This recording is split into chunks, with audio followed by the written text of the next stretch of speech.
saya Indah,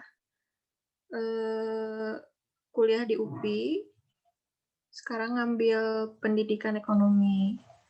Kalau dulu ngambil akuntansi, pendidikannya. Gitu.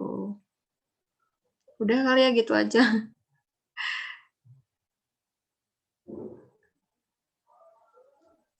Berapa orang sih emang? Oh. Berarti sekarang ngambil S2 ya, Kak? Ya.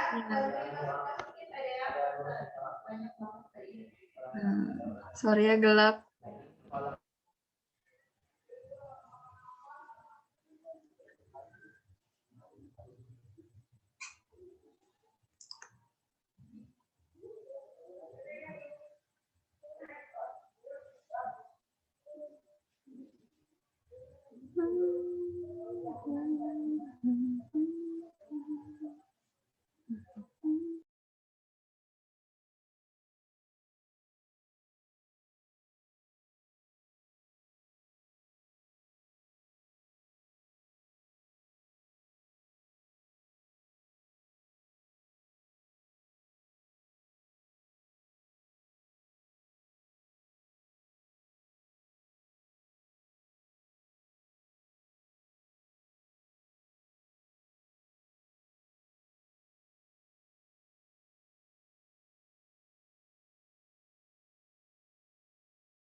Oke, teman-teman semua, di sini kita udah jam 4 lebih 5 ya. Jadi mungkin langsung kita mulai aja ya, Kak ya. Saya buka dulu. Boleh. Bismillahirrahmanirrahim. Assalamualaikum warahmatullahi wabarakatuh. Waalaikumsalam warahmatullahi wabarakatuh. Ya, hari ini kita ketemu ya teman-teman sama Kak Indah. Jadi di sini teman-teman semua akan belajar tambahan mengenai mata pelajaran ekonomi. Jadi kakak harap ketika pembelajaran berlangsung, kalian bisa mengikuti pembelajaran dengan baik. Nah, sebelum pembelajaran dimulai, mari kita bersama-sama mengucapkan Bismillah. Bismillahirrahmanirrahim. Ya, maka Kak, kepada Kak Indah, saya persilahkan. Oke, bismillahirrahmanirrahim. Assalamualaikum warahmatullahi wabarakatuh. Selamat sore semuanya. Apa kabar? Waalaikumsalam warahmatullahi wabarakatuh. Selamat sore. Alhamdulillah baik. Alhamdulillah baik. Semoga masih semangat ya walaupun sore jam 4 terus belajarnya sampai jam 5:30 gitu. Terus semoga pembelajaran hari ini nerap gitu ya ke semuanya. Amin.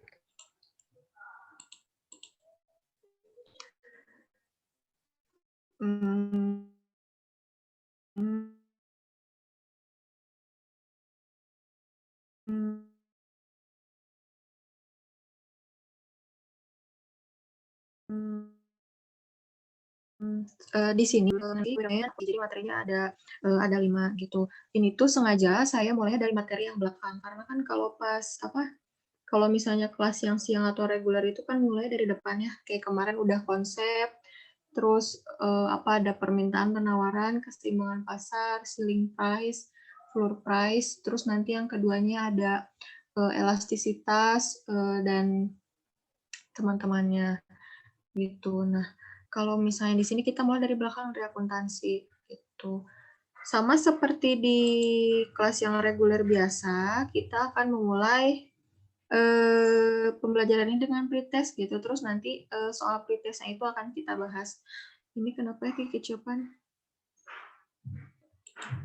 Oke, ini linknya akan saya share ya.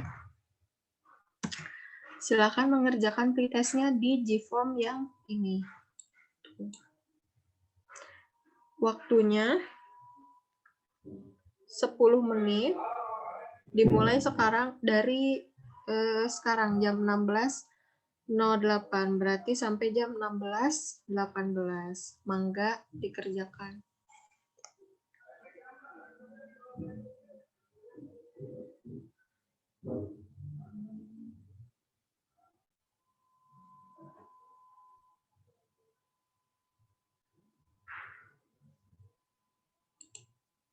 Bisa linknya semua?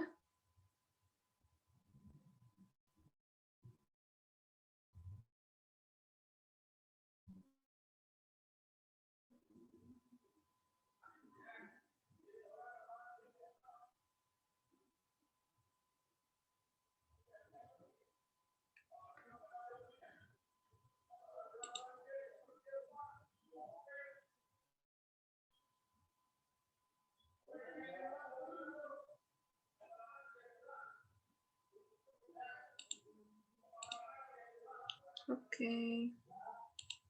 Sampai 18 ya.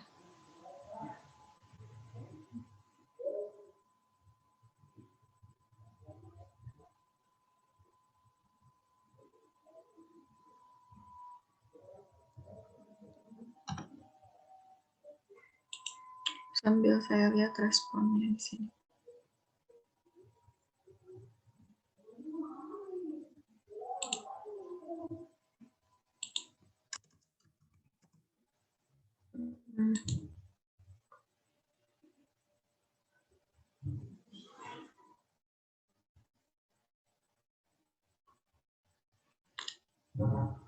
Belum ada yang selesai.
Ada yang baru datang, yaitu siswa bukan?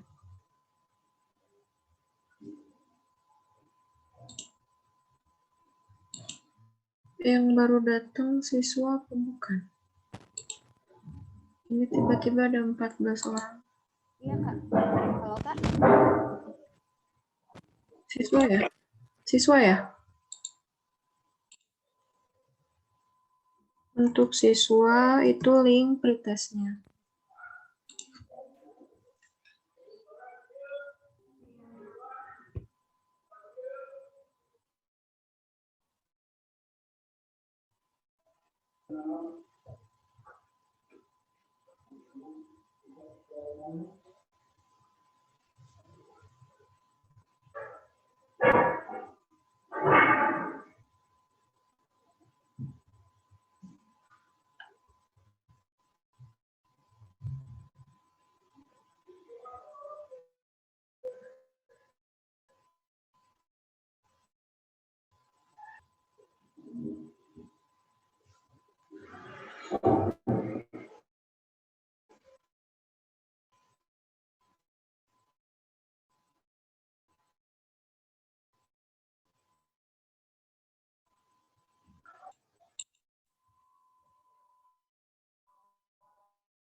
menit lagi ya.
Ada yang left. Siapa yang left? Oh, ada yang udah selesai ya seorang. Wow.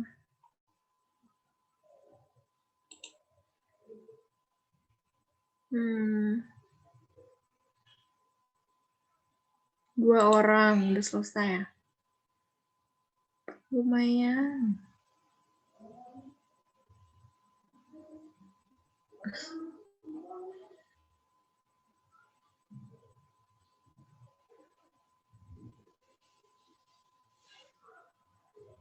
Tiga orang.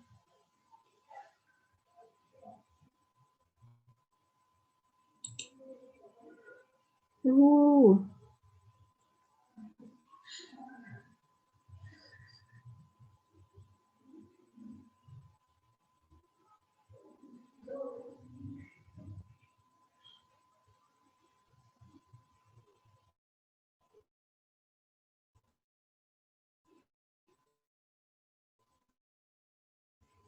Tiga menit lagi ya.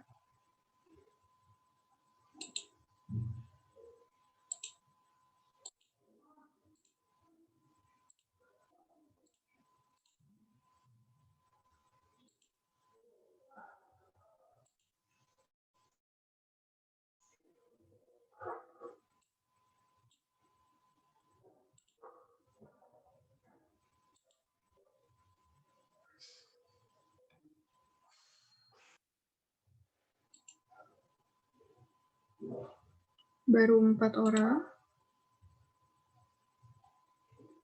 Tasya.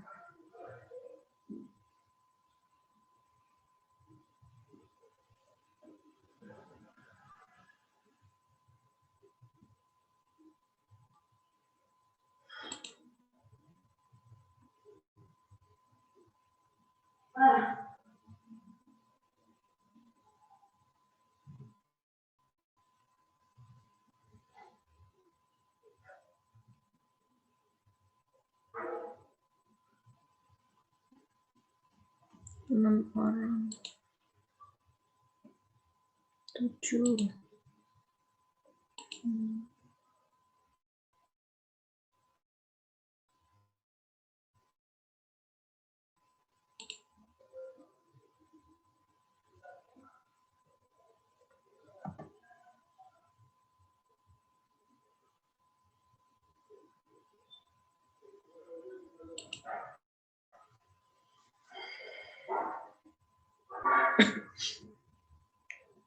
Semenit lagi ya.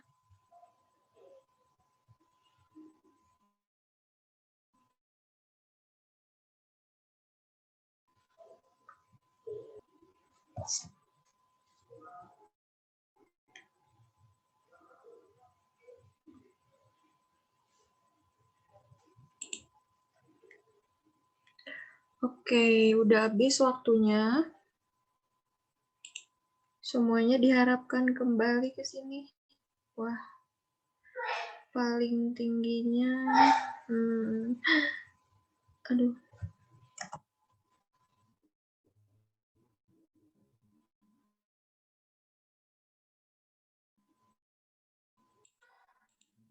Tesnya Tadi saya udah lihat di responnya sih alhamdulillah ya, maksudnya, banyak yang nilainya lebih dari setengahnya gitu. Cuman rata-ratanya yang tadi itu saya lihat 50, tapi ada yang 70, bagus. Oke, sekarang kita langsung ke, pembahasan soalnya aja ya. Coba dicek dulu semuanya udah di sini. Ada. Siapa yang sudah di sini lagi? Saya. Udah ya? Oke. Nah, kita bahas ya dari soal nomor 1. Nomor 1 itu tadi tentang persamaan, dasar akuntansi. Soalnya adalah hal berikut yang merupakan persamaan dasar akuntansi adalah A. Modal sama dengan harta dikurangin kewajiban. B. Kewajiban sama dengan modal ditambah harta. C. Harta sama dengan modal dikurangi kewajiban. D. Modal sama dengan harta tambah kewajiban. Atau E. Kewajiban sama dengan modal dikurangi harta. Jawabannya yang mana nih? Jawabannya adalah yang A. Itu. Yang A itu modal sama dengan harta dikurangi kewajiban. Tadi saya lihat masih banyak yang keliru. Tuh. Pembahasannya kayak gimana? Pembahasannya gini, jadi persamaan dasar akuntansi itu intinya adalah aktiva harus sama dengan pasiva. Nah, harus sama dengan ini berarti kalau misalnya aktivanya 100 juta, berarti pasivanya juga harus 100 juta. Aktiva ini apa? Aktiva ini adalah harta. Nih, sorry. Oke, ini aja. Aktiva ini adalah harta, yang ini harta. Terus yang pasiva itu adalah utang ditambah modal. Gitu. Jadi aktiva itu terdiri dari harta, kemudian pasiva terdiri dari utang ditambah modal. Ini. Kalau misalnya si soalnya membahasakan harta utang modal gitu. Karena juga ada juga yang membahasakan kewajiban dan ekuitas gitu. Atau aset ya hartanya. Jadi kalian harus tahu nih bahwa utang itu nama lainnya adalah kewajiban. Kemudian modal itu nama lainnya adalah ekuitas. Harta nama lainnya itu ada, yang lainnya itu adalah aset gitu. Tergantung nanti soalnya mau ngasih soal yang kayak gitu. Aktiva harta aset itu bolak-balik the clock sama gitu. Balik lagi yang namanya sama dengan itu berarti kalau sebelah kirinya 100 juta, sebelah kanannya juga harus 100 juta. Sekarang kalau misalnya dibalik nih kayak soal yang tadi, jika dibalik maka utang sama dengan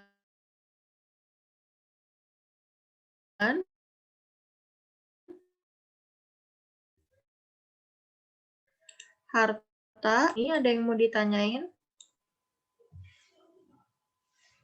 Nggak ada yang mudah dipahami kan? Ada yang mau ditanyain nggak? Bisa ya?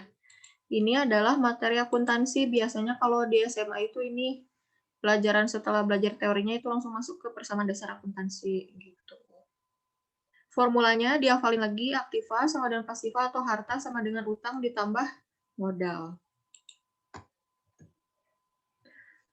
Lanjut ke soal 2. Nanti kalau ada yang mau ditanya, langsung aja ditanyakan ya, boleh langsung buka mic-nya. Soal nomor 2. Suatu perusahaan jasa memperoleh pendapatan sebesar 4 juta. Biaya yang harus dikeluarkan adalah sebesar 1.500.000.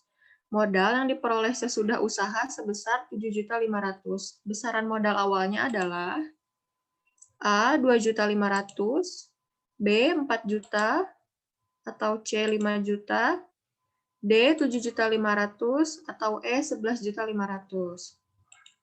Jawabannya adalah C. 5 juta. Nah, di sini harus kita breakdown dulu ya. Di sini kan diketahuinya ada pendapatan sebesar 4 juta, kemudian biaya yang harus dikeluarkan atau bisa kita sebut sebagai beban ya, karena sudah dikeluarkan dan sudah terasa manfaatnya, sebesar 1.500.000, kemudian modal yang diperoleh sesudah usaha. Berarti modal akhir. Modal akhirnya 7.500.000. Yang ditanyakan adalah besaran modal awal. Gimana cara nyarinya? Cara nyarinya adalah kita bisa pakai formula modal akhir. Pertama-tama kita tulis dulu ya diketahuinya. Tadi pendapatan 4 juta, beban-beban 1.500.000, modal akhir 7.500.000. Ditanyakannya adalah modal awal. Jawab. Seperti yang sudah tadi saya sebut bahwa untuk mencari modal awal itu kita bisa pakai formula mencari modal akhir. Ini kan rumus modal akhirnya itu. Modal akhir sama dengan modal awal ditambah pendapatan dikurangi beban dikurangi price. Kenapa pendapatan dikurangi bebannya ini saya kasih dalam kurung? Karena sebenarnya kadang itu di buku ada yang nulisnya ditambah laba atau dikurangi rugi. Tapi kan sebenarnya laba atau rugi itu didapatkannya kan dari pendapatan dikurangi beban. Ini tuh kan laba atau rugi gitu. Kalau misalnya laba itu biasanya menambah, kalau misalnya rugi itu biasanya mengurang gitu. Cuman lebih gampangnya mendingan kita pakai pembahasan yang kayak gini, pendapatan dikurangi beban. Terus juga berhubung karena soalnya dia dipisah kayak gini, jadi ininya juga kita pisah. Terus untuk yang barangkali ada yang nggak tahu price itu apa, price itu adalah pengambilan pribadi oleh pemilik. Ingat, price itu hanya bisa dilakukan oleh pemilik. Kalau misalnya oleh pegawai itu bukan price, tapi kasbon. Terus caranya gimana? Kita tinggal masukin aja angka-angkanya. Tadi modal akhirnya 7.500.000, kita masukin modal awalnya yang dicari kan, ditambah dalam kurung 4 juta sebagai pendapatan dan 1.500.000 sebagai beban-beban. Price-nya ada apa enggak? Karena di soalnya nggak ada price, berarti di sini juga nggak ada price. Gitu. Pertama-tama kita kerjakan dulu yang di dalam kurung. Yang di dalam kurung itu adalah yang pendapatan dikurangi beban. Nah ini 4 juta dikurangi 1.500.000 jadinya 2.500.000. Diturunin lagi. Berarti modal awal sama dengan 5 juta gitu. Nah, 5 juta ini dapatnya dari mana? 5 juta ini dapatnya adalah dari yang 7.500.000 atau 7,5 juta dikurangi 2,5 juta. Didapatkanlah 5 juta rupiah gitu. Sampai di sini ada yang ingin ditanyakan? Langsung dibuka aja mic-nya. Kalau misalnya ada mau nanya, siapa? Apa? Enggak, Teh. Udah paham. Kirain tadi ada yang Bu katanya gitu. Kalau misalnya udah paham, alhamdulillah. Sebentar. Clear all drawing. Kita masuk ke soal 3. Diketahui data sebagai berikut. Persediaan awal 3 juta. Ini persediaan di sini maksudnya adalah persediaan barang dagang ya. Kemudian persediaan barang dagang akhirnya 3.800.000. Pembelian 4 juta. Biaya angkut pembelian 100.000. Besarnya harga pokok penjualan adalah A 4.800.000, B 4.700.000, C 3.300.000, D 3.200.000 atau E 3.100.000. Jawabannya adalah yang C. Kenapa yang C? Sini ada. Ini materinya masih akuntansi ya. 3 soal ini. Tadi diketahuinya udah ada kan persediaan awal, persediaan akhir, dan pembelian, kemudian biaya angkut pembelian. Ditanyakannya adalah HPP. Cara menjawabnya adalah pertama kita harus tahu dulu nih rumus HPP itu apa. Ingat HPP itu yang tadi harga pokok penjualan. Rumusnya adalah ini mau nggak mau harus dihafal. HPP yang ini ya. Persediaan awal ditambah pembelian, ditambah beban angkut, dikurangi retur pembelian, dikurangi potongan pembelian, dikurangi persediaan akhir. Pokoknya, walaupun namanya harga pokok penjualan nih, ada embel-embel penjualannya, tapi yang menjadi komponen perhitungan HPP itu hanya segala sesuatu yang berkaitan dengan pembelian gitu. Ada pembeliannya, kemudian beban angkut pembelian, terus retur pembelian dan potongan pembelian. Untuk tahu positif negatifnya kayak gimana? Nah, kalau persediaan pembelian itu otomatis menambah. Beban angkut juga menambah biaya kan. Kemudian retur pembelian kenapa negatif nih? Tandanya karena kan retur itu pengembalian ya. Kita udah beli barang tapi barangnya ada yang rusak kemudian kita kembaliin, berarti barang kita berkurang kan. Nah, makanya dia negatif. Potongan pembelian juga karena dia mengurangi biaya gitu. Kemudian persediaan akhir juga mengurangi. Di sini gampang aja kita langsung masukin angka-angkanya. Angka-angkanya adalah yang ini. 3 juta sebagai persediaan awalnya, kemudian 4 jutanya adalah pembelian, 100 ribunya adalah biaya angkut pembelian, kemudian 3.800.000-nya adalah sebagai persediaan akhir. Dihitung-hitung-hitung, didapatkanlah HPP-nya adalah 3.300.000. Gitu, udah deh. Sampai sini apakah ada yang ingin ditanyakan? Ada yang ingin ditanyakan? Pokoknya kalau HPP itu mau nggak mau harus ngafalin ini. Gitu. Intinya kan sebenarnya persediaan awal tambah pembelian bersih dikurangi persediaan akhir. Nah, si pembelian bersihnya itu kan sebenarnya ini gitu. Ini tuh di breakdown satu-satu. Dan ingat kalau di HPP itu yang mempengaruhinya selain persediaan awal persediaan akhir itu adalah segala sesuatu yang berhubungan dengan pembelian. Ada yang ingin ditanyakan? Kalau misalnya nggak ada, dilanjut ya ke pertanyaan yang apa? Kalau yang ditanyakannya bukan HPP gimana? Yang ditanyakannya apa? Kalau misalnya yang di sini yang sama dengan presiden awal atau salah satu dari ini gimana? Nah, berarti kita pakai kayak rumus yang tadi aja, yang kayak modal lahir. Itu kan kita pakai Bolak-balik. kita kan pakai rumus modal lahir, tapi kan sebenarnya yang dicari itu adalah modal awalnya. Gitu. Kalau misalnya nanti yang diketahuinya adalah HPP-nya, yang ditanyakannya adalah persediaan akhir, ya udah. Berarti nanti tinggal dipindah ruas saja. Gitu. Yang penting mah adalah hafal formulanya gitu, hafal formulanya atau rumusnya. Kalau udah hafal rumusnya, bisa pakainya udah paham, nanti mau dibolak-balik juga bisa gitu. Kayak yang tadi juga kan yang pertama, yang aktiva pasiva juga kan sebenarnya dibolak-balik di ininya, di pilihan gandanya gitu. Makasih Teh. Sama-sama. Ada lagi yang ingin ditanyakan? Kah? Kalau misalnya nggak ada, kita lanjut aja ke soal nomor 4. Soal nomor 4 ini, sumber modal koperasi antara lain dapat diperoleh dari modal sendiri yang terdiri atas, pertama, simpanan pokok, kedua, dana cadangan, ketiga, simpanan wajib, dan keempat adalah penerbitan obligasi. Jawabannya adalah A. Tadi banyaknya ngejawabnya 1-3 ya, simpanan pokok dan simpanan wajib. Kalau misalnya ngelihat dari secara kasat mata gitu ya, kalau misalnya kita nggak paham materinya sih pasti ngejawabnya adalah 1-3 gitu.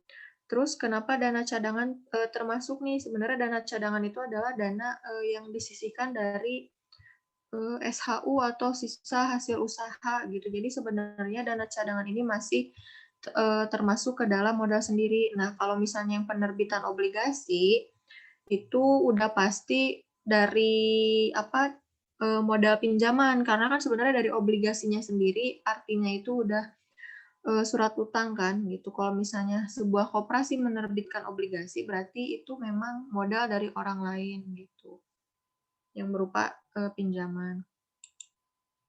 Pembahasannya kita bahas dulu dari apa itu koperasi. Di sini ada ya, koperasi adalah badan usaha yang beranggotakan orang seorang atau badan hukum. Jadi bisa orang, atau badan hukum koperasi dengan melandaskan kegiatannya berdasar prinsip koperasi sekaligus sebagai gerakan ekonomi rakyat atas asas kekeluargaan. Sedangkan perkoperasian adalah segala sesuatu yang menyangkut kehidupan koperasi. Jadi intinya adalah koperasi itu badan usaha yang terdiri atas orang seorang atau badan dengan melandaskan kegiatannya pada prinsip koperasi, terus menjadi salah satu kegiatan ekonomi rakyat atas dasar kekeluargaan. Si kekeluargaan ini bakal sering banget kamu lihat menyangkut ke koperasi. Tuh. Kalau di Indonesia mah gotong royong juga. Tingkatan koperasi apa aja? Pertama ada koperasi primer. Koperasi primer ini anggotanya minimal 20 orang, wilayah kerjanya di desa dan kecamatan. Kalau nggak desa berarti kelurahan ya, yang setara dengan desa. Yang kedua adalah koperasi pusat, anggotanya minimal 5 koperasi primer, jadi terdiri dari koperasi primer, ada 5. Wilayah kerjanya ada di kabupaten, naik dikit ya dari tadi, dari yang sebelumnya yang kelurahan atau desa dan kecamatan, naik ke kabupaten. Yang ketiga adalah koperasi gabungan, anggotanya minimal 3 koperasi pusat, wilayah kerjanya di provinsi. Kemudian yang nasionalnya apa? Yang nasionalnya adalah koperasi induk, anggotanya minimal ada 3 dari koperasi gabungan, wilayah kerjanya nasional. Gitu. Terus masih mengenai koperasi. Nah, ini yang tadi modal koperasi. Modal koperasi itu intinya ada 2, ada modal sendiri dan modal pinjaman yang tadi udah disebutin ya. Modal sendiri itu terdiri dari apa aja? Pertama ada simpanan pokok. Simpanan pokok itu apa sih? Uang yang wajib dibayarkan oleh anggota kepada koperasi saat masuk menjadi anggota. Nah, berarti si simpanan pokok ini tuh cuman dilakukan ketika saat pertama kali masuk menjadi anggota. Yang kedua adalah simpanan wajib. Simpanan wajib itu simpanan tertentu yang harus dibayarkan oleh anggota kepada koperasi dalam waktu dan kesempatan tertentu, misalnya tiap bulan. Kalau misalnya simpanan pokok kan pas masuk aja nih, gitu kayak biaya administrasi ya. Kalau misalnya simpanan wajib itu biasanya ada periodenya gitu. Atau misalnya dalam kesempatan tertentu. Iuran yang inilah iuran yang rutin gitu. Yang ketiga ada simpanan sukarela, simpanan yang dapat diambil kapan saja dan dapat dikasih juga kapan saja gitu. Karena namanya juga sukarela ya. Kalau misalnya yang simpanan pokok dan simpanan wajib itu beda sama simpanan sukarela yang 2 pertama itu nggak bisa diambil kapan saja. Ada ketentuannya. Yang keempat adalah dana cadangan. Dana cadangan itu yang tadi ya, yang di sebelumnya udah saya sebutin. Uang yang diperoleh dari penyisihan SHU atau sisa hasil usaha. Jadi yang SHU itu yang dibagiinnya biasanya kalau misalnya ada rapat anggota ya, di situ tuh biasanya sekalian sama pembagian SHU gitu. Terus juga kan sama sebelumnya ditentuin SHU-nya berapa. Nah, apakah akan ada yang dan berapa yang akan dibagikan, berapa yang akan dimasukkan ke dana cadangan. Kalau misalnya di perusahaan itu contohnya sama kayak laba ditahan, cuman kan kalau laba ditahan uang laba itu dimasukin lagi ke modal untuk kalau kata orang Sunda itu digolangkeun deui gitu. Dipakai sama perusahaan untuk beroperasi lagi. Kemudian yang terakhir adalah dana hibah. Dana hibah ini adalah uang diterima dari pihak lain yang bersifat pemberian dan tidak mengikat gitu. Jadi ya hibah, ngasih aja gitu, nggak ada ikatan kayak gimana-gimana. Itu yang modal sendiri. Berarti ada 5 ya. Simpanan pokok, simpanan wajib, simpanan sukarela, dana cadangan, dan hibah. Modal pinjamannya, yang pasti modal pinjaman itu berarti kan dari pihak lain ya gitu dan yang bukan termasuk ke dalam simpanan. Pinjaman ini bisa pinjaman dari bank atau lembaga kredit lainnya. Lembaga kredit itu kan ada yang BPR, terus ada yang lembaga pembiayaan, atau yang lain-lainnya. Terus pinjaman dari anggota. Pinjaman dari anggota itu misalnya di koperasi itu ada satu anggota yang emang lebih dari berkecukupan gitu dan bisa meminjamkan sejumlah uang ke koperasi, ya kenapa enggak gitu. Yang ketiga adalah penerbitan obligasi atau surat utang gitu. Cuman kalau surat utang kan agak berat ya karena ada bunga dan segala macamnya gitu. Saya belum pernah tahu sih kalau koperasi di sekitar kita yang kecil-kecil itu ada obligasinya apa enggak. Sampai di sini ada yang mau ditanyain. Jadi jawabannya yang tadi ya 1, 2, 3, simpanan pokok, simpanan wajib, sama dana cadangan. Ada yang ingin ditanyakan?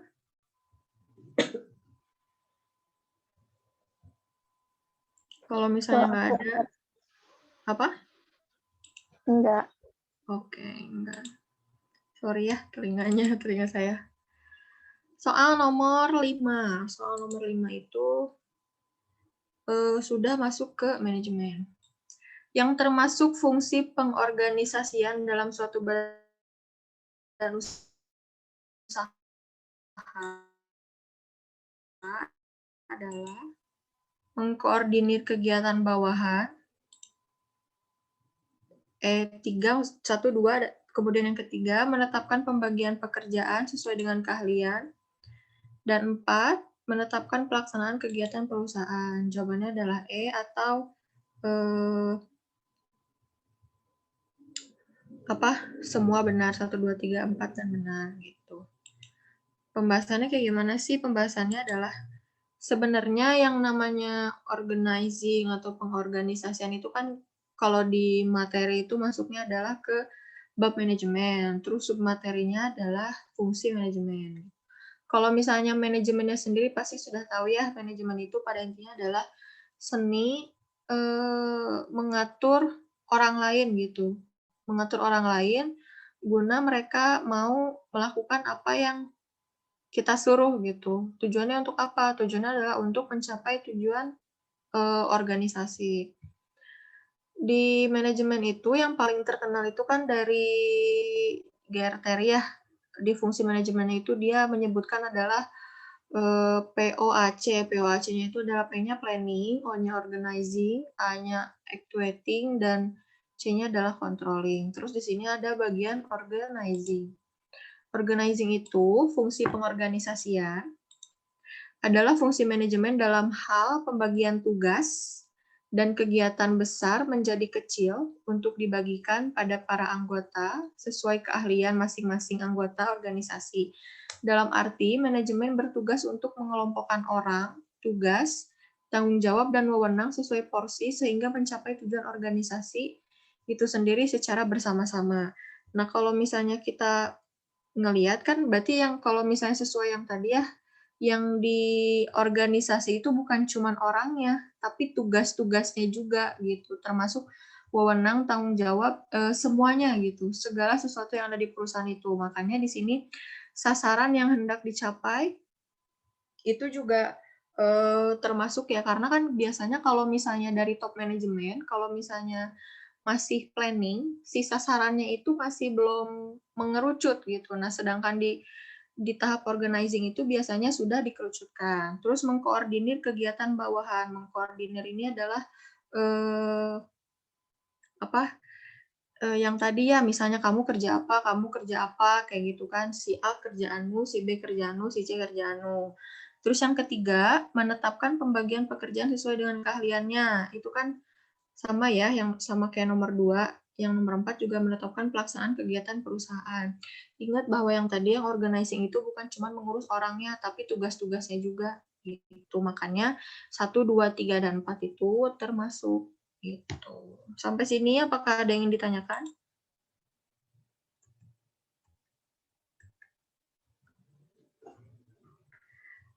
Apakah ada yang ingin ditanyakan?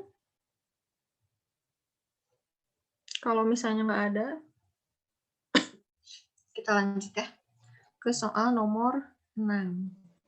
Soal nomor 6 itu adalah ciri-ciri berikut yang selalu melekat pada seorang wirausaha. Seorang wirausahawan adalah A. Berani, rasional, dan progresif. B. Hati-hati, waspada, dan penuh perhitungan. C. Populer, memiliki koneksi luas, dan disegani. D. Mudah bergaul, suka menolong, dan menjadi panutan. E. Cepat tanggap, banyak ide, dan mendahulukan kepentingan orang lain.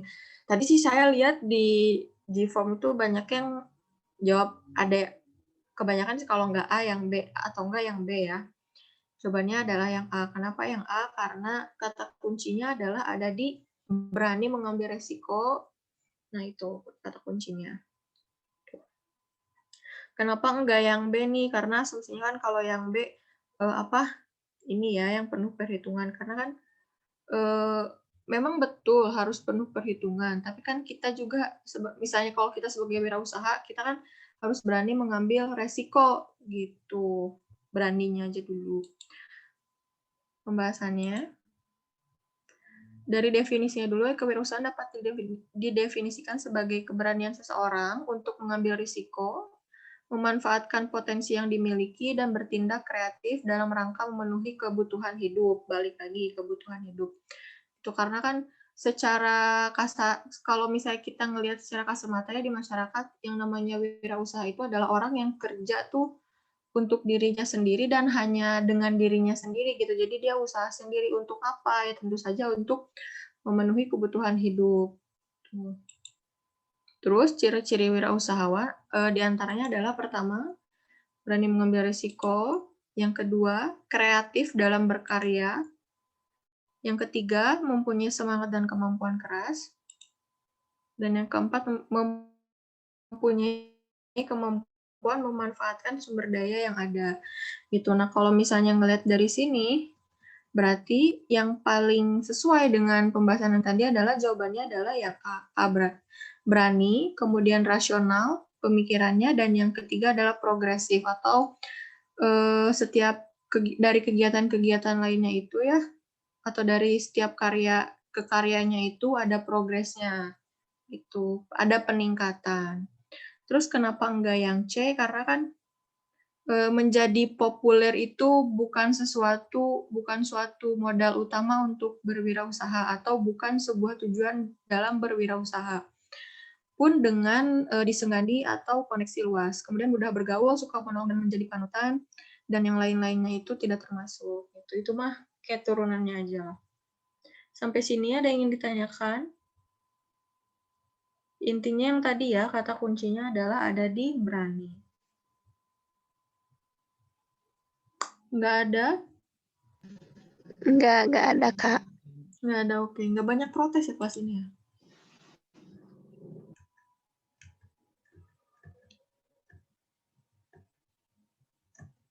Lanjut ke soal nomor 7. Soal nomor 7. Tercermin dalam hal apakah prinsip demokrasi dalam koperasi? Balik lagi koperasi. A. Rapat anggota sebagai pemegang kekuasaan tertinggi. B. Pembagian SHU didasarkan atas kontribusi atau jasa anggota. Yang C. Keberadaan badan pengawas koperasi. Yang D. Manajer koperasi yang diangkat bukan dari anggota. Dan yang E. Jumlah hak suara didasarkan atas simpanan anggota. Jawabannya adalah yang A. Kenapa yang A? Karena di sini kan prinsip demokrasi dalam koperasi. Ya, jawabannya yang ini, rapat anggota sebagai pemegang kekuasaan tertinggi. Balik lagi, kalau di demokrasi itu adalah yang diambil itu adalah suara terbanyak ya, atau mayoritas. Gitu. Nah, di koperasi itu, karena pimpinan tertinggi itu adalah rapat anggota. Rapat anggota itu kalau misalnya di perusahaan itu kayak RUPS lah, rapat pemegang saham gitu. Di rapat anggota ini, nah mereka itu bermusyawarah, berdemokrasi gitu, menentukan berapa banyak SHU, berapa banyak yang dibagikan, berapa banyak yang dicadangkan, dan segala macamnya gitu. Dan di rapat itu kan yang diambil itu yang suara terbanyak ya, berarti kalau misalnya melihat dari situ, yang paling mencerminkan prinsip demokrasinya itu adalah rapat anggota sebagai pemegang kekuasaan tertinggi. Kenapa yang enggak yang B, C, D, E? Kita lihat ya yang B. Pembagian SHU didasarkan atas kontribusi atau jasa anggota. Iya, pasti. Tapi kan pembagian SHU ini ditentukannya ada di rapat anggota. Balik lagi. Terus keberadaan badan pengawas koperasi atau pengawas gitu ya, dewan pengawas. Adanya dewan pengawas bukan berarti sebuah koperasi itu sudah melaksanakan prinsip demokrasi dengan seutuhnya gitu atau secara harfiahnya di mana suara terbanyak yang menang gitu. Kemudian yang D, manajer koperasi yang diangkat bukan dari anggota. Itu juga nggak termasuk. Yang E, jumlah hak suara didasarkan atas simpanan anggota. Kalau misalnya jumlah hak suara didasarkan atas simpanan anggota, berarti kebayang ya yang bisa ngomong itu mereka yang simpanannya banyak gitu. Kalau misalnya yang simpanannya dikit nggak banyak, berarti nggak demokrasi kan. Pembahasannya, di sini ada disebutkan bahwa prinsip demokrasi menunjukkan bahwa pengelolaan koperasi dilakukan atas kehendak dan keputusan para anggota. Para anggota itulah yang memegang dan melaksanakan kekuasaan tertinggi dalam koperasi. Nah, organisasi koperasinya yang udah tadi saya singgung beberapa kali ya. Pertama ada rapat anggota, kedua ada pengurus, dan yang ketiga ada pengawas. Nah, di sini di paragraf yang pertama kan kelihatan ya, bahwa pengelolaan koperasi dilakukan atas kehendak dan keputusan para anggota. Nah, si para anggota ini ya mengambil kehendak atau keputusannya itu di mana? Di sini, di rapat anggota, memegang dan melaksanakan kekuasaan. Ya, ini balik lagi ke rapat anggota. Apakah rapat anggota dengan pengurus berbeda? Ya, pengurus mah mereka yang tiap hari ngurus gitu. Terus kalau pengawas mah di luar pengurus biasanya gitu. Sampai di sini apakah ada yang ingin ditanyakan? Ini teh banyak yang baru datang ya. Teh kalau yang baru datang dikasih soal pretestnya jangan. Linknya. Ada teh dia nggak? Nggak ada ya. Teh dia, punten. Kalau yang baru datang dikasih link soalnya nggak?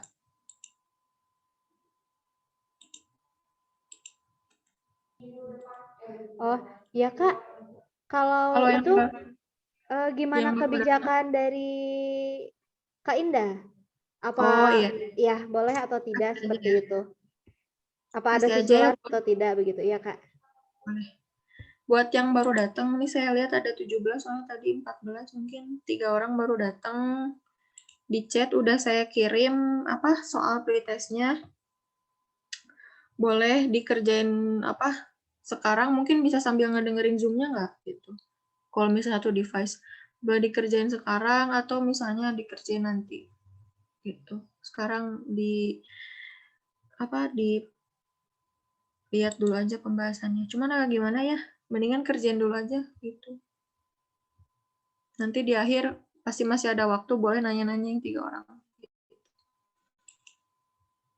Dilanjut ya. Soal nomor 8. Soal nomor 8.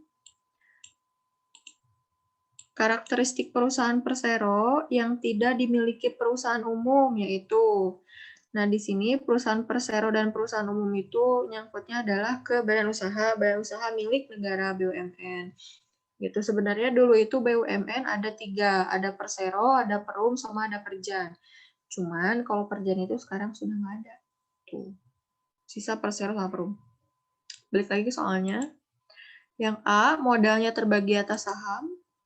Yang B, bertujuan untuk mendapatkan keuntungan. Yang C, menyediakan barang dan jasa. Yang D, merupakan badan hukum. Yang E, dipimpin oleh direksi. Jawabannya adalah yang A. Jadi, kalau di Persero itu, contoh Persero itu ini ya, kayak Pertamina, gitu-gitu, KAI. Terus kalau Perum itu Damri. Perbedaan mereka itu adalah ada di modalnya. Kalau misalnya Persero itu modalnya terbagi atas saham. Kalau misalnya Perum itu modalnya tidak terbagi atas saham. Biasanya modalnya milik pemerintah gitu. Pembahasannya kita bahas dulu dari BUMN-nya itu sendiri apa. BUMN menurut Undang-Undang Nomor 19 Tahun 2003 adalah badan usaha yang seluruh atau sebagian besar modalnya dimiliki oleh negara melalui penyertaan secara langsung yang berasal dari kekayaan negara yang dipisahkan. Kekayaan negara itu maksudnya apa? Maksudnya ya uang milik negara gitu. Nah, uang milik negara itu dapatnya dari mana? Dapatnya pertama ada yang pajak, yang kedua ada non pajak, kemudian ada yang hibah. Maksudnya penerimaan dari pajak, penerimaan bukan pajak, terus ada hibah. Gitu pokoknya dari 3 itu. Nah, itu tuh masuknya salah satunya kan sama pemerintah tuh digolangkeun ya gitu. Nah, pemerintah tuh usahanya melalui badan usaha ini BUMN. Itu BUMN-nya. Nah, ini adalah perbedaan Persero dan Perum berdasarkan ciri-cirinya. Pertama, Persero itu dalam pendiriannya diusulkan oleh menteri kepada presiden langsung. Yang kedua, pelaksanaan pendirian yang dilakukan oleh menteri berdasarkan perundang-undangan, pasti. Pokoknya kalau udah sangkut paut sama pemerintah, pasti ada regulasinya. Yang ketiga, modalnya berbentuk saham. Kalau misalnya modalnya berbentuk saham ini, berarti kan dia PT ya. Tapi nggak semua nggak semua go public gitu. Nggak semua sudah TBK gitu. Ada juga yang tidak TBK. Artinya kan kalau misalnya yang TBK itu sahamnya bisa dibeli oleh siapa saja gitu yang menjadi nasabah bursa efek gitu misalnya. Kalau misalnya yang tidak TBK berarti hanya yang terpilih saja gitu. Terpilih itu maksudnya gimana ya bisa ya berarti orang-orangnya tuh ditawar-tawarin untuk beli saham si Persero ini gitu atau misalnya bisa sahamnya dimiliki oleh karyawannya itu bisa jadi. Nomor 4, status perseroan terbatas diatur berdasarkan perundang-undangan. Nomor 5, sebagian atau keseluruhan modal merupakan milik negara dari kekayaan negara yang dipisahkan. Sebagian atau keseluruhannya, karena balik lagi, sebagiannya ada yang punya negara, sebagiannya lagi bisa dibeli oleh masyarakat umum atau masyarakat luas gitu, karena kan sahamnya bisa dibeli gitu. Tapi biasanya kalau di BUMN ini kebanyakannya itu si modalnya itu milik negara. Yang nomor 6, tidak mendapatkan fasilitas negara, artinya si pegawainya juga tidak termasuk ke dalam ASN. Kalau nggak salah ya. Salah berarti, pegawai Persero berstatus pegawai negeri. Cuman kan kalau di BUMN itu kalau misalnya kita misalnya ngeliat orang ada yang kerja di BUMN, misalnya ada yang kerja di Telkom, tapi kan itu tuh nggak selamanya kita menganggap dia sebagai ASN kan, kita menganggapnya ya udah pegawai BUMN aja gitu, sama dengan orang yang kerja di Pegadaian, oh dia kerja di Pegadaian bukan ASN gitu kan, kita kadang anggapnya gitu. Yang nomor 8, pemimpin berupa direksi, sama sih ini sama Perum, pemimpinnya direksi. Organisasi Persero yaitu RUPS, direksi dan komisaris, maksudnya adalah sama yang kayak tadi, sama yang kayak koperasi. Jadi kan kalau di koperasi itu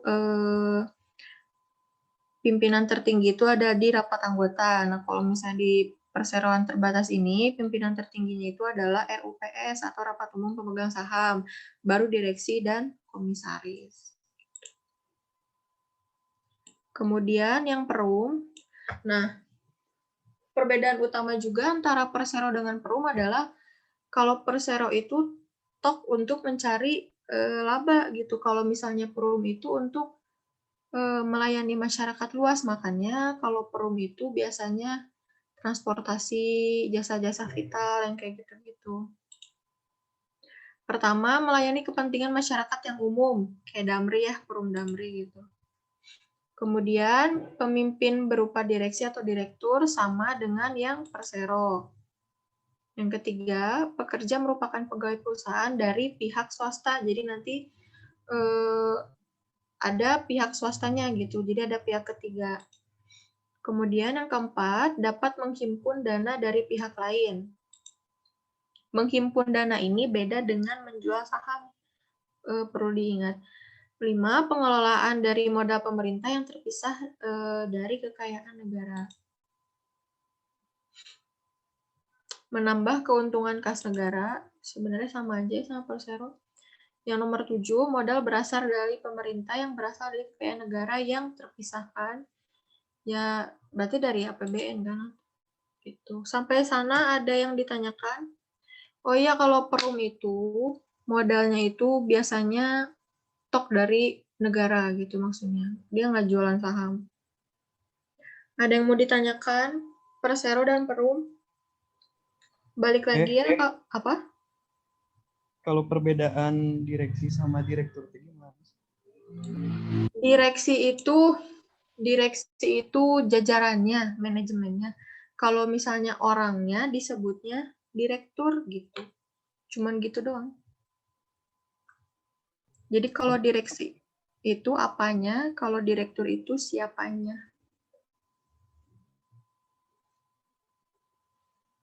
Halo? Iya teh. Iya, oke. Kalau misalnya udah gitu, ada yang ingin ditanyakan lagi? Sebelum soal yang terakhir.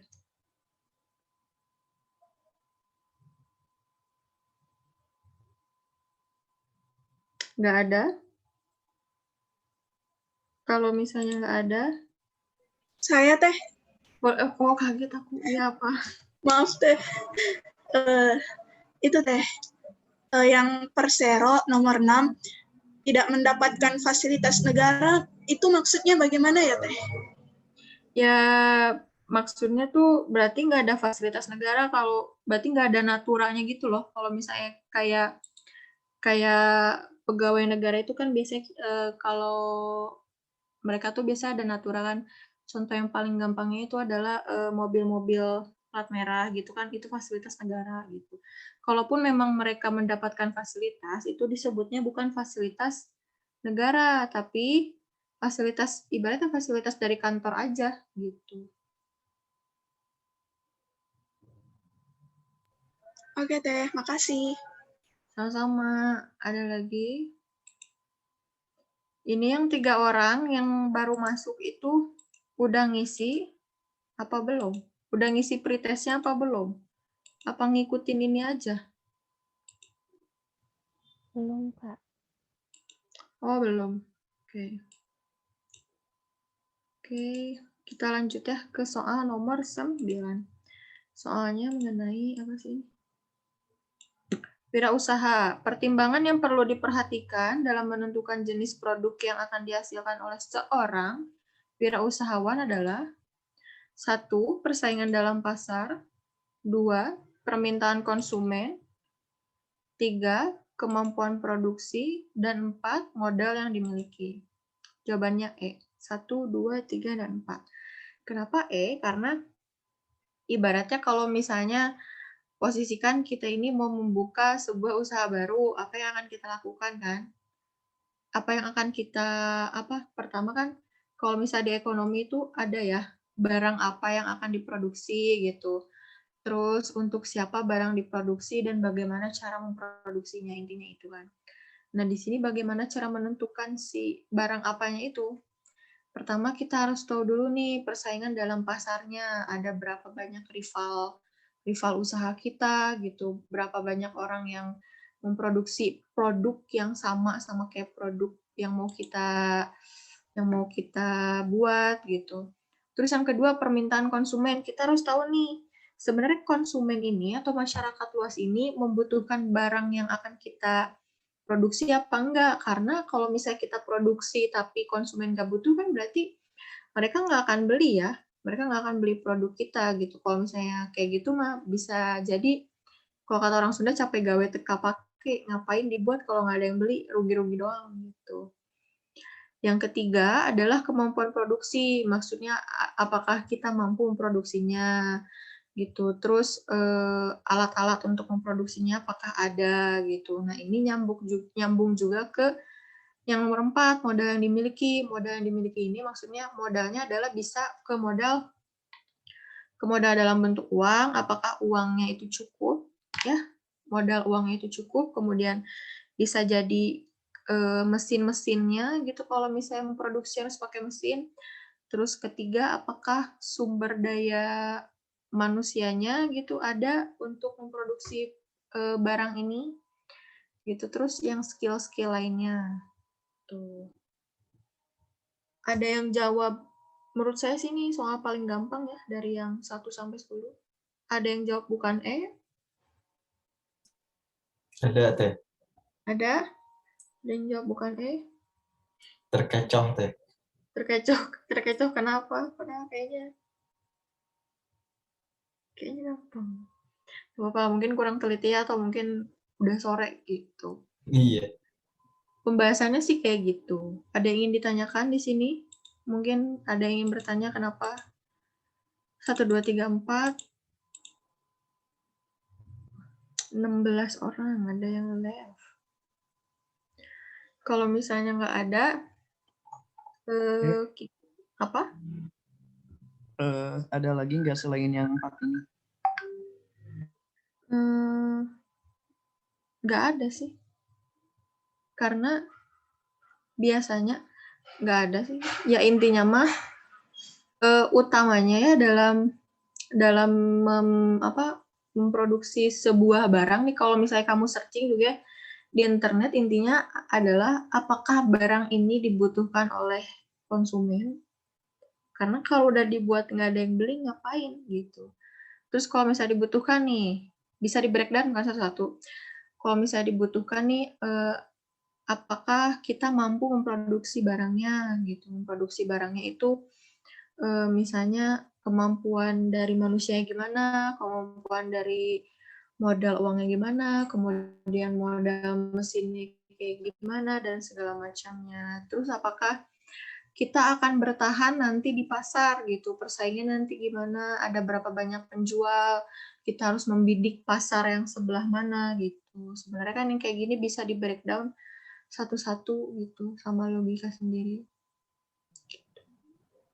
Tapi kalau misalnya nanti ada, hari Rabu saya update. Saya PR-in dulu saya ya. Hari Rabu saya update. Kayaknya ketemu lagi sosumap. Hari Rabu sosumap lagi kalau tuh. Ada yang ingin ditanyakan lagi? Saya mau nanya. Siapa itu? Oh, Siapa? Oh, Aida. Oke. Kenapa? mau tentuin jurnal penyesuaian tuh kayak gimana, suka terkecoh, misal akunnya ini, terus si uangnya teh di debit atau di kreditnya. Gitu. Jurnal penyesuaian. Boleh. Tapi habis soal nomor 10 ya. Habis itu kita bahas jurnal penyesuaian. Kayaknya nomor 10 jurnal penyesuaian deh. Iya nggak sih? Saya lupa. Iya, jurnal penyesuaian. Kita bahas dulu nomor 10 ya, Rida. Habis itu saya kasih contoh penyesuaian yang lain. Oke. Simpan dulu ya. Nomor 10 itu soalnya Tour and Travel milik Pak Febi mengoperasikan beberapa kendaraan untuk kelancaran usahanya. Salah satu kendaraannya diperoleh pada tanggal 1 Maret 2015, harga perolehannya 150 juta. Dengan taksiran umur ekonomis selama 8 tahun, dan nilai sisanya adalah 2 juta. Jika perusahaan menggunakan metode garis lurus, maka jurnal penyesuaian untuk mencatat beban penyusutan kendaraan tersebut pada akhir tahun adalah, dari soal ini bisa kita breakdown-nya satu-satu gitu. Apa yang diketahui? Yang diketahuinya adalah Tour and Travel ini punya kendaraan jangka waktu 8 tahun. Mungkin setelah 8 tahun masih bisa digunakan, tapi performanya akan sangat amat menurun gitu. Kemudian ada nilai sisanya nih 2 juta gitu. Jadi di akhir tahun ke-8 itu si kendaraan itu punya nilai sisa sebesar 2 juta gitu. Nah, dari 150 juta ke 2 juta itu kan ada pengurangan 148 juta.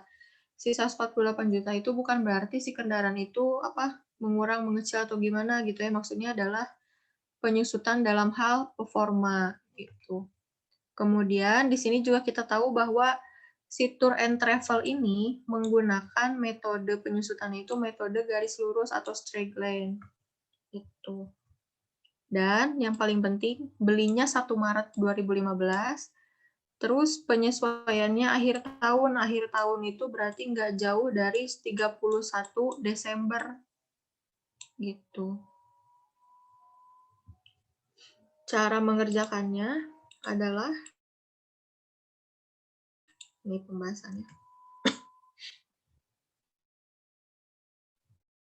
Ini kan ada jawabannya. Jawabannya adalah yang D.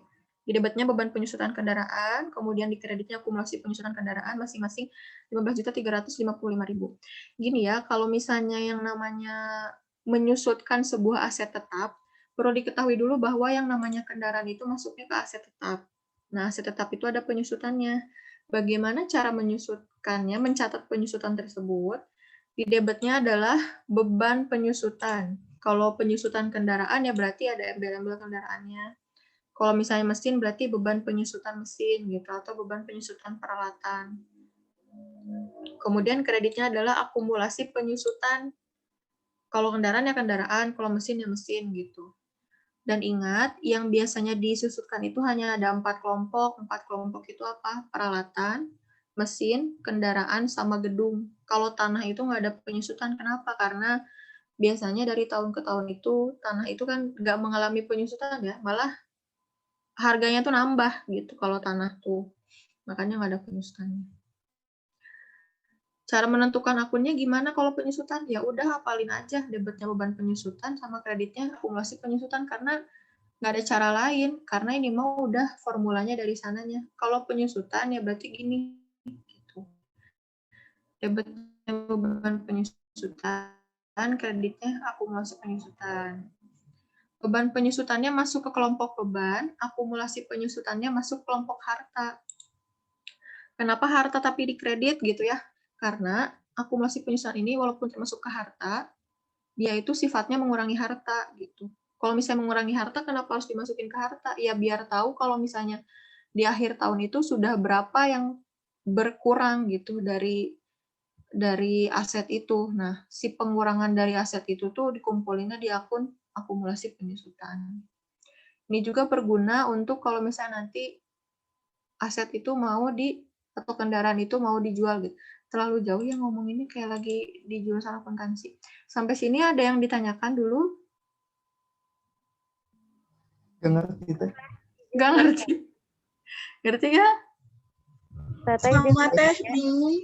Enggak teh. Pokoknya, Yang 15.355 teh dari mana? nah itu dari itu itu. teh. Nah, sekarang mah gini dulu, harus paham bahwa kalau penyusutan mah udah kayak gini gitu. Debitnya beban penyusutan, kreditnya akumulasi penyusutan. Nggak tahu dapatnya dari mana mah bayang lah. Asal apal aja dulu gitu. Habis ini kita cari dari mana dapatnya. Teteh Dari kalau yang penyusutan itu tadi ada apa aja? Penyusutan itu bukan cuman kendaraan ya. Penyusutan itu ininya di aset tetap. Aset tetap itu kan ada 5 ya. Ada tanah, kemudian ada gedung, ada kendaraan, ada mesin, sama ada peralatan. Tapi yang bisa dilakukan penyusutan itu cuma 4. Gedung, mesin, peralatan, sama kendaraan. Kalau tanah itu nggak bisa. Kenapa? Karena nyatanya tanah itu ya dari tahun ke tahun performanya, tanah mah ya tanah begitu gitu. Nilainya nggak turun malah naik gitu.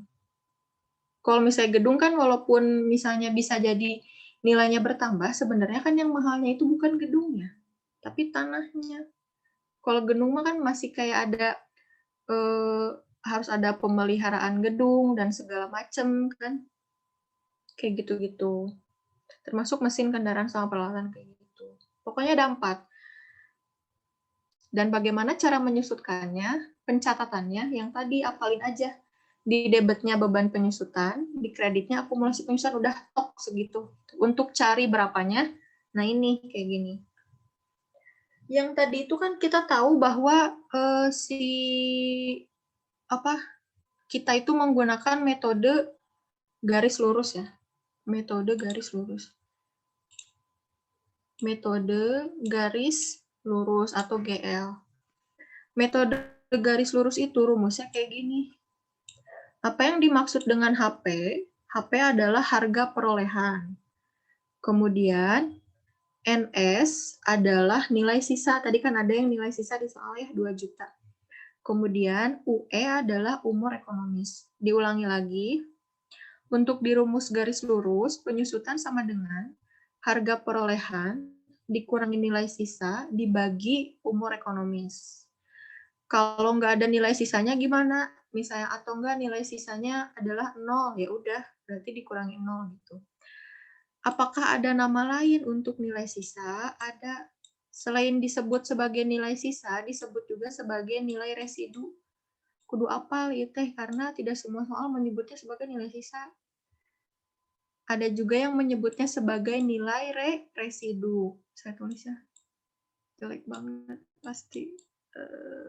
Residu. Lumayan.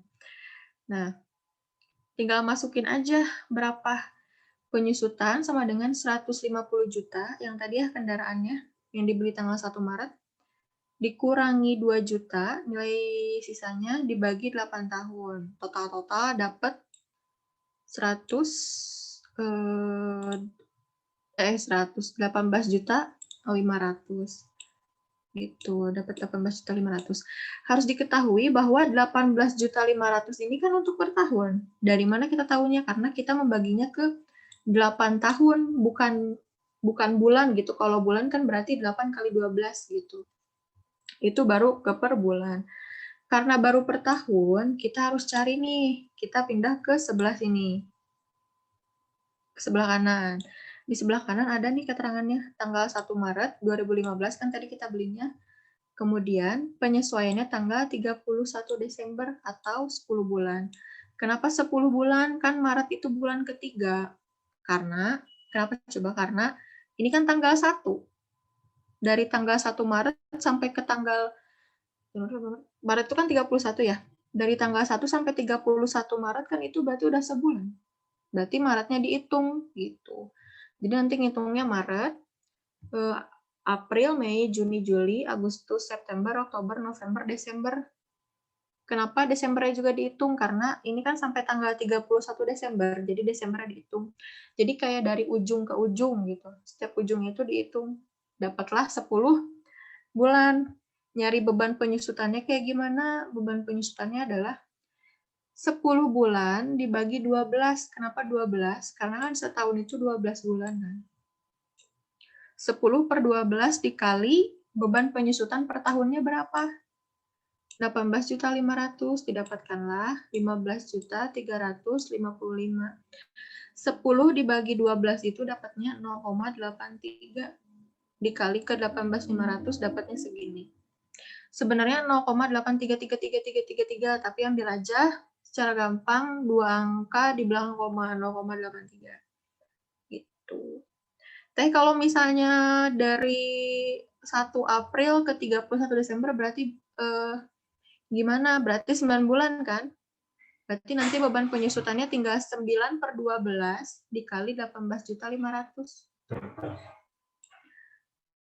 Tapi kalau misalnya nggak mau diperperan gimana? Kalau misalnya nggak mau diperperan ya berarti nih balik lagi ke sebelah kiri. Ini kan udah ada penyusutan 18.500. Tinggal kamu ini aja, tinggal kamu bagi ke 12. Kalau dibagi ke 12 kan berarti tahu ya per bulannya berapa. Baru nanti dikali ke berapa bulannya gitu. Tinggal nambah 0 di belakang 1. Gitu. Jurnal penyesuaiannya diapalin ya. Kalau penyusutan aset tetap itu atau ya maksudnya kendaraan kan masuknya aset tetap ya. Debitnya beban penyusutan, kreditnya akumulasi penyusutan, jumlahnya harus sama gitu masing-masingnya. Paham nggak atau masih mardial, masih mengawang-awang? Teteh izin bertanya, Boleh. kalau misalnya tanggalnya di pertengahan, itu diambilnya jadi ke bulan selanjutnya atau bulan yang pertama, yang kayak tanggal 1 Maret gitu? Kalau misalnya di soal sih biasanya tanggal 1 ya. Saya belum pernah ngelihat kayak dari beli tanggal 15 Maret gitu ya. Kalau misalnya belinya tanggal 15 Maret ya berarti dibikinnya per hari. jangan per bulan. Dan kamu harus ngitung tahun itu tuh tahun kehabisan atau bukan. Terus sebulannya teh berapa hari gitu. Berarti ngitungnya per hari. Karena balik lagi harus akurat yang dicatatnya gitu. Tapi nggak ada sih. Di soal yang ditanyanya per hari gitu nggak ada. Biasa tanggal 1, terus nanti penyesuaiannya tanggal 31 gitu. Ya, siap. Terima kasih, Teh. Sama sampai sini, yang tadi mengawang-awang, apakah masih mengawang-awang? Masih Atau sedikit teh Sedikit. kebayangnya. itulah mengapa saya membahas akuntansi di sini dan mengapa akuntansi 4 soal. Teh, Boleh apa? Kalau yang ini yang garis lurus teh apa gitu? Garis lurus itu metode penyusutan. Kalau misalnya Ada ditarik lagi nggak selain garis lurus metode ini? ada. Kalau ditarik lebih jauh, metode penyusutan aset tetap itu biasanya yang dipelajari di tingkat SMA atau SMK itu ada 4. Pertama itu garis lurus. Enggak, bukan garis lurus pertama itu. Pertama itu metode aktivitas. Terus yang kedua ada garis lurus, activity ya. Aktivitas itu biasanya untuk mesin. Jadi misalnya mesin itu kan kalau kita beli kayak printer ya. Printer ini mampu mengeprint sampai berapa ribu lembar. Nah, dihitungnya teh per lembarnya itu. Kalau misalnya mesin ini mampu bekerja selama 30.000 jam. 30.000 jam ini misalnya dibagi-bagi sama si perusahaan teh, tahun ini berapa jam, tahun ini berapa jam. Gitu. Nah, itu biasanya kalau misalnya mampunya 10.000 jam, nilai asetnya adalah, nilai mesinnya adalah 100 juta, terus umurnya adalah 10 tahun, setiap tahunnya 1.000 jam, berarti ya udah 100 juta dibagi 10 juta per tahunnya. 10 juta dibagi 1.000 jam, nah segitulah itu nilai penyusutannya. Itu yang aktivitas. Terus yang kedua garis lurus. Garis lurus ini yang paling gampang dan yang dianjurkan termasuk di pajak gitu. Penyusutan aset yang dianjurkan. Terus yang ketiga itu ada jumlah angka tahun. Kalau jumlah angka tahun itu dia lebih ribet sih ya. Ada untungnya di SMA juga nggak ada. Jumlah angka tahun. Terus yang terakhir ada ini saldo menurun. Saldo menurun ini kalau saya pribadi sih menurut saya paling ribet. Cuman kalau di soal mah biasanya garis lurus sih yang paling gampang. Pokoknya garis lurus mah gampang ya, tinggal harga perolehan atau harga asetnya berapa dikurangi nilai sisa atau nilai residu. Kalau ada dibagi ke umur ekonomis itu. Apakah ada yang ingin ditanyakan lagi?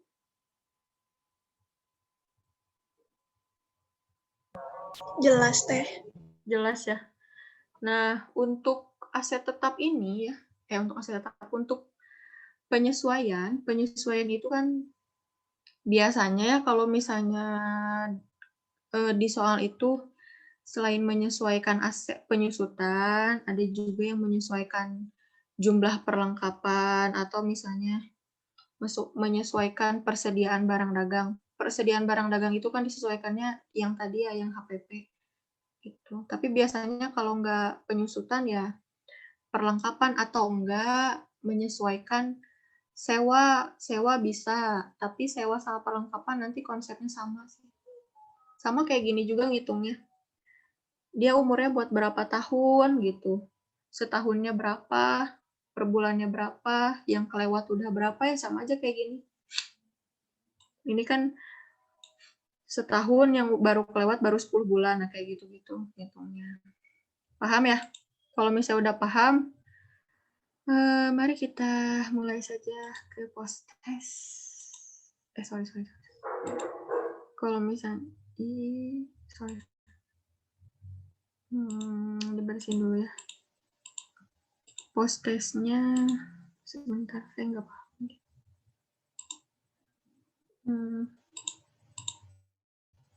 Post testnya ada di sini. Untuk yang nggak ikut pretest nggak apa-apa, ikut post test aja.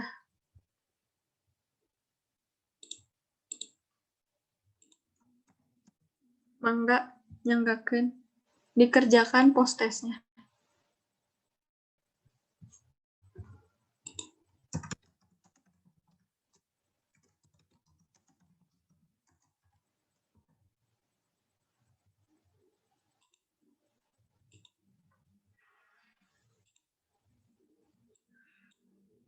Oh, ada yang 80 pretestnya. 80. Langsung sekarang aja teh. Boleh langsung sekarang. Post test ya.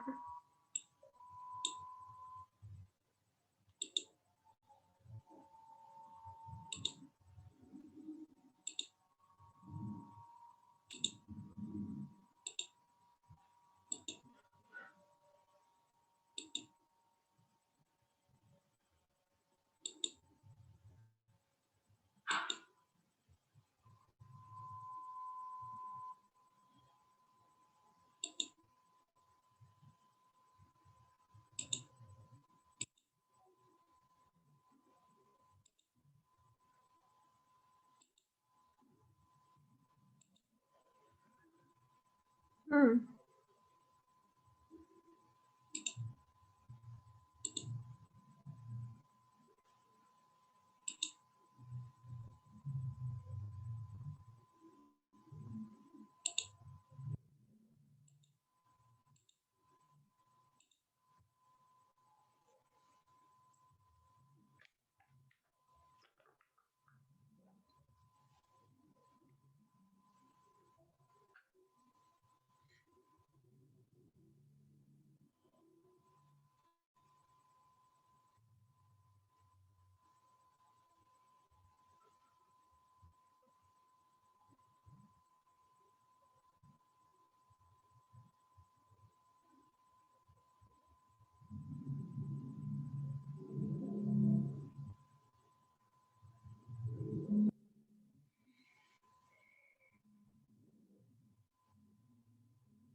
TDA?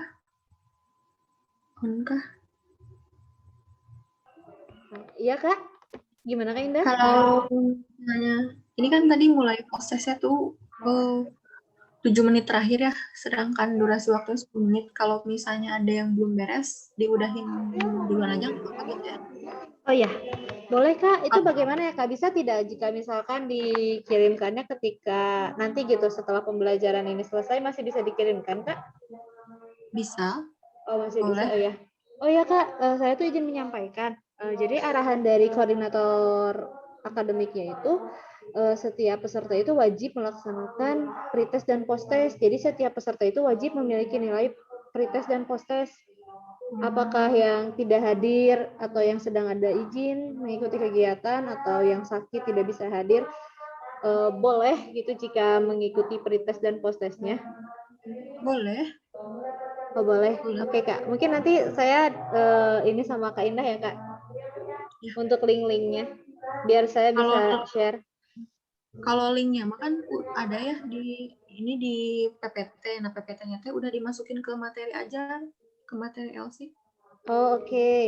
Oke Kak Indah. Jadi Berarti nanti bebas saya ya, sama saya nggak akan dulu di share video pembelajarannya. Jadi di share dulu paling itunya ya Kak. Pretest terlebih dahulu. Oh boleh, bebas aja teh. Ya? Saya mah maksudnya nggak apa-apa kalau misalnya nggak ikut belajar tapi mau ikut ngerjain nggak apa-apa banget. Oh iya baik Kak Indah. Makasih banyak Kak Indah. Ya sama teh. Oke, ini udah 17.28. Saya lihat dulu ya 2 menit terakhir apakah ada yang sudah selesai. Ih, apa bosan. Kita lihat ya ada yang udah selesai apa belum.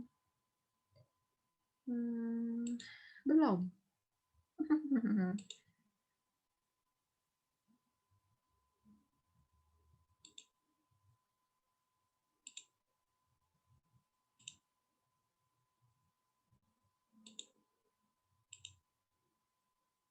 Ayo, apakah ada yang susah?